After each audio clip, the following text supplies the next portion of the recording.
అందరికీ నమస్కారం. నా పేరు మంజుశ్రీ. ప్రతిభ ఉన్న పేద విద్యార్థులకు చేయూతనివ్వడానికి State Bank of India Foundation ఇచ్చే ఎస్బీఐ ఆశా స్కాలర్షిప్ ప్రోగ్రామ్ 2024 ప్రకటన అనేది విడుదల చేసింది.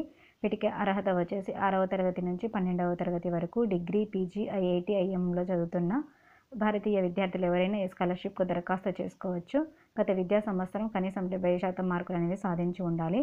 కుటుంబం యొక్క వార్షిక ఆదాయం 3 లక్షల రూపాయలకి మించరాదు. విద్యా అర్హతను బట్టి సంవత్సర కాలానికి ఎంత స్కాలర్షిప్ను అందిస్తారనే వివరాలు ఈ క్రింది విధంగా ఉన్నాయి.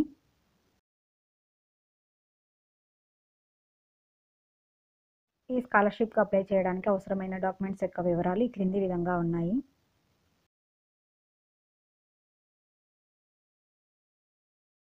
దరఖాస్తు విధానం అనేది ఆన్లైన్ ద్వారా చేసుకోవాలి. ఆన్లైన్ రిజిస్ట్రేషన్కు చివరి తేదీ వచ్చేసి అక్టోబర్ 1. Website www.sbifoundation.in. మరింత సమాచారం తెలుసుకోవడానికి భవిష్యత్ కౌన్సిలింగ్ యొక్క హెల్ప్లైన్ నెంబర్ను సంప్రదించగలరు. ధన్యవాదాలు.